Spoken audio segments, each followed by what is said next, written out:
परागकोश का विकास या लघु बीजाणु धानी के बारे में। जैसे हमने परागकोश के बारे में पढ़ा कि परागकोश क्या होते हैं, एक कोष्ठी होते हैं, द्विकोष्ठी होते हैं।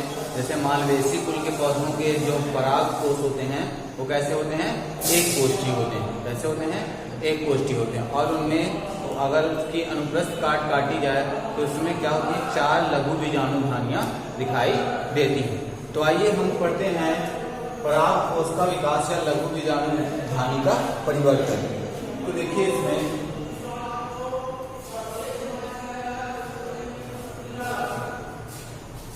अगर हम परागकोश की संरचना देखें तो हमने परागकण के बारे में पढ़ा था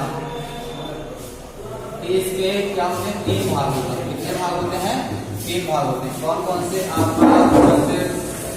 परागकोश कहलाता है, क्या कहलाता है, परागकोश। ये संयोजी ऊतक कहलाते हैं, या संयोजी। और ये तीसरा भाग क्या कहलाता है आपका, तंतु कहलाता है। क्या कहलाता है, तंतु। तो अगर हम इसकी आंतरिक संरचना के अनुप्रस्थ काट देखें, इनका विकास कैसे होता है, तो सबसे पहले आपके यहाँ पर हाइपोडर्मल सेल या प्राइमरी सेल होती है, जहां पर आर्चिस्पोरियल सेलों का क्या होता है, विकास होता है, जो लगभग 3 परतों से मिलकर बना होता है। कितनी परतों से? 3 परतों से। अर्थात आपके परागकोश का विकास कहाँ पे होता है, लघु बीजाणु धानी में। और लघु बीजाणु धानी कितनी परतों से मिलकर बनी होती है आपकी? 3 परतों से मिलकर बनी होती है। कितनी परतों से? या फिर हम ये भी कह सकते हैं जो परागकोश होता है वो उसमें कितनी परतें होती हैं, 3 परतें होती हैं। कितनी परतें? 3 परतें। कौन कौन सी? देखिए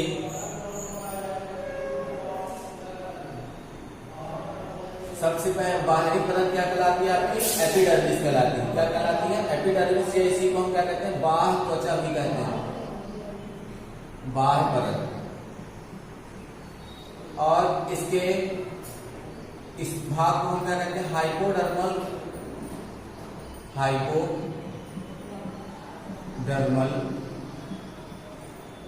हाइपोडर्मल कोशिका, या इसी को हम क्या कहते हैं, और दूसरा क्या कह सकते हो, मध्य परत कहते हैं।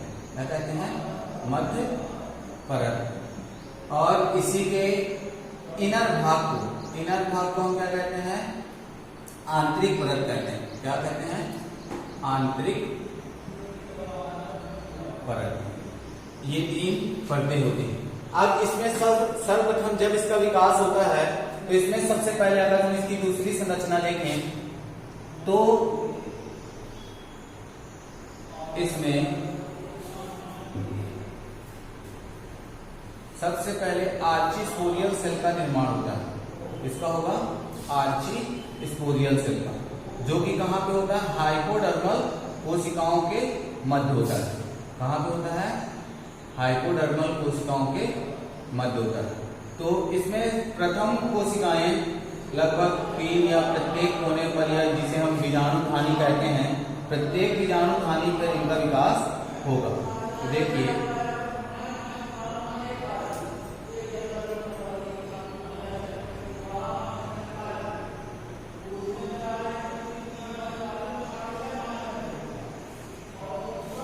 ये यहाँ पर क्या कहलाएगा, प्रिमोडियल स्टैंड कहलाता है या प्रोकैम्बियम कहलाता है।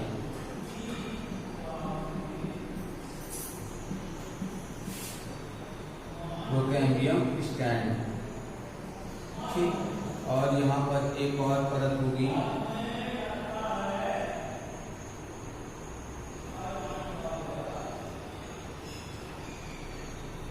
ये। तो यहाँ पर सबसे पहले क्या होगी आपकी,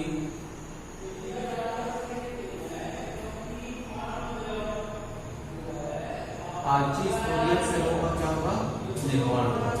ये क्या कहलाएंगे आपकी, आर्चिस्पोरियल सेल कहलाएंगे।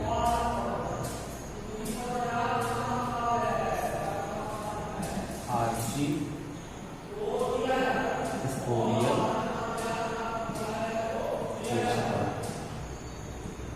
ये आपकी आर्चिस्पोरियल कोशिका कहलाएंगे। इसका धीरे धीरे क्या होता है, विकास होता है। विकास होने में इसमें तीनों परतों का बहुत ही महत्वपूर्ण, अर्थात जो आपकी बाह्य परत होती है ये क्या करती है, परागकोश की बाह्य भित्ति का निर्माण करती है, तथा इसकी जो आपकी हाइपोडर्मल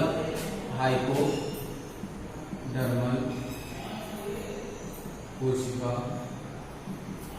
या परत होती है, ये क्या करती है, आपके आंतरिक अर्थात मिडिल लेयर का निर्माण करती है, और मिडिल लेयर के पश्चात क्या का आंतरिक परत का निर्माण होता है, जिसमें आंतरिक परत में ही आपकी एक और परत होती है। अगर हम उसका दूसरा चित्र देखें, देखिए जैसे हम एक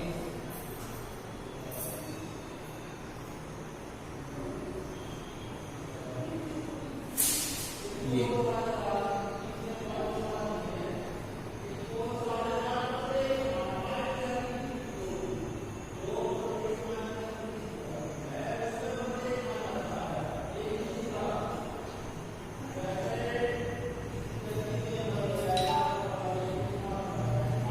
आपकी क्या कहलाएंगी, हाइपोडर्मल कोशिकाएं कहलाएंगी।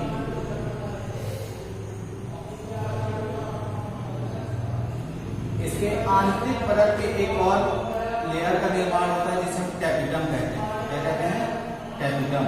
यह क्या करता है, कुछ पराग कणों का पोषण करने का कार्य करता है। क्या करता है, पराग कणों का पोषण।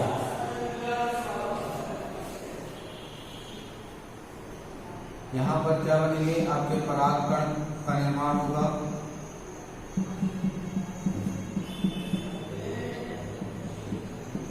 ये यहाँ पर क्या कहलाएगा, आपका प्रोकैम्बियम स्टैंड कहलाएगा, जो इन चारों पालियों को एक दूसरे से अलग करने का कार्य करेगा। तो ये क्या कहलाएगी, आपकी बाह्य परत, ये क्या कहलाएगी, मध्य परत, और ये क्या कहलाएगी आपकी आंतरिक परत। और यहीं पर क्या होगा, इनके चारों ओर ये क्या कहलाएगा आपका टैपिटम।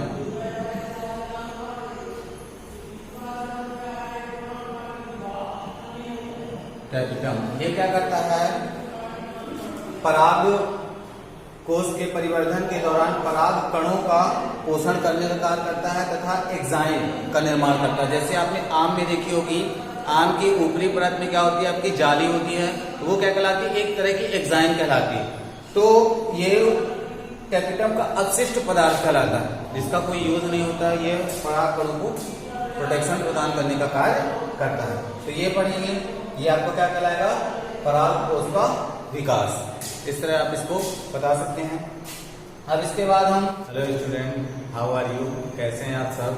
जैसा कि अभी हमने पहली वीडियो में पढ़ा था पुष्पी पादपों के में लैंगिक जनन के बारे में, जिसमें हमने पढ़ा था पुष्प की कार्य की, पुष्प की संरचना और उसके कितने भाग होते हैं। हमने पुष्प के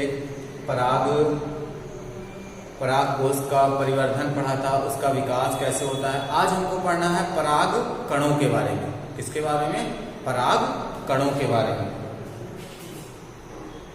पराग कण,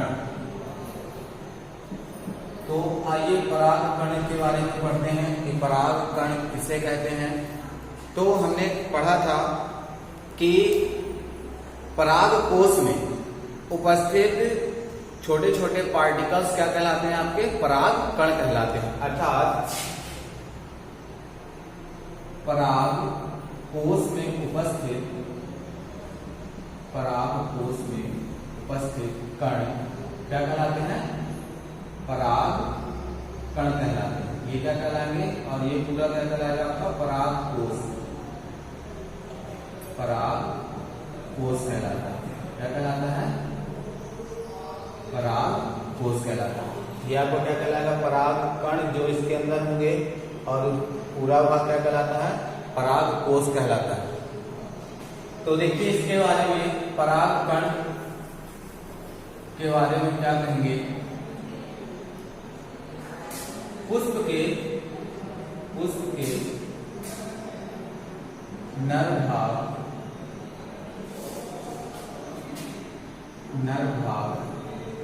के पराग कोश में पराग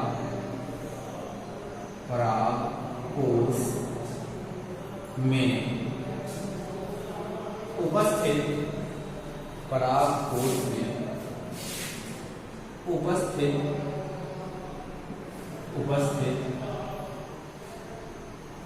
छोटे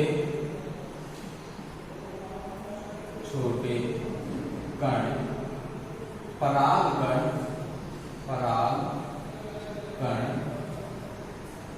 होते हैं। ठीक, तो कोश के नर भाग के पराग कोश में उपस्थित छोटे छोटे कणों को हम क्या कहते हैं? पराग कण कहते हैं। क्या कहते हैं? पराग कण कहते हैं। पराग कणों के अध्ययन को पराग कणों के अध्ययन को पेलिनोलॉजी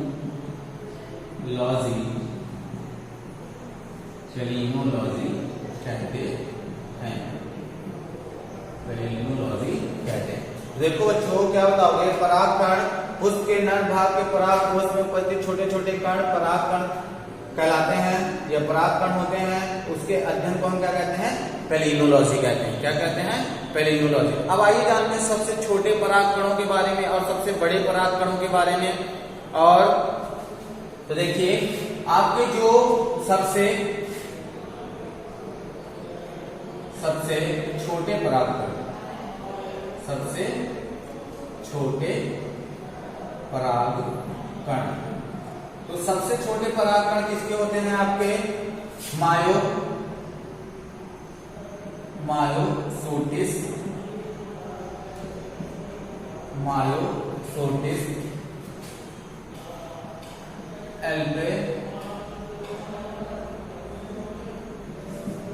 एल्पिस्टिस, ये आपके क्या होते हैं? सबसे छोटे पराग कण मायोटिस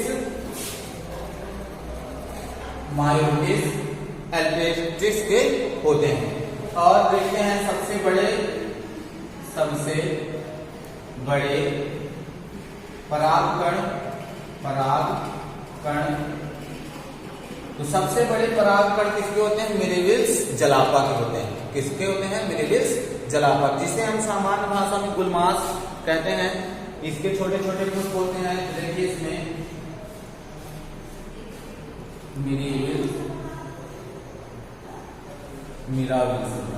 मिराविलिस जलापा। क्या होता है आपका? मिराविलिस जलापा। ये क्या होते हैं? आपके सबसे बड़े परागकण मिराविलिस जलापा के होते हैं। और इनमें क्या होती है? जैसे अगर हम बात करें परागकण की संरचना के बारे में, इसके बारे में परागकण की संरचना के बारे में, तो ये लगभग ऐसे आकार का होता है, जिसमें क्या होता है? आपका एक केंद्रक होता है।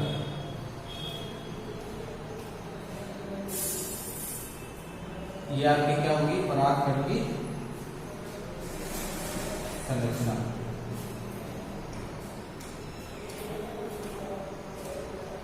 ये यहां पर एक क्या होगी? रिक्तिका होगी, वैक्यूल जिसे हम बोलते हैं। क्या होगी?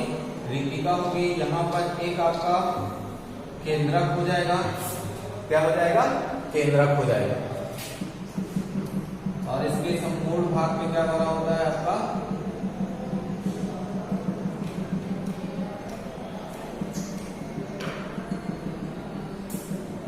ये क्या कहलाती है? आपकी बाह्यचोल कहलाती है। क्या कहलाती है? बाह्यचोल।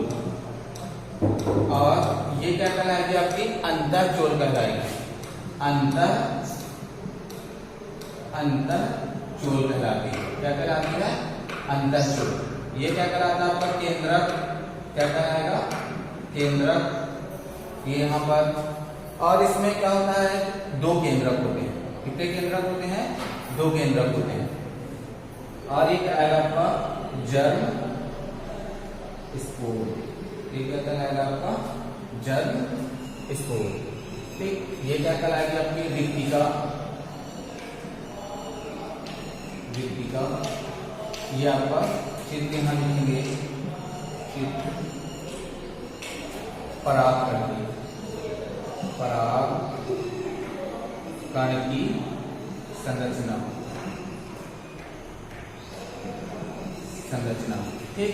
और ये ध्यान दीजिए बच्चों कि परागकण की जो बाह्य परत होती है, जिसे हम क्या कहते हैं, बाह्य छोर कहते हैं, यह क्या होती है, पेड़ पौधों में पाई जाने वाली सबसे कठोर परत होती है। क्या होती है, सबसे कठोर परत होती है, जिसे हम क्या कहते हैं,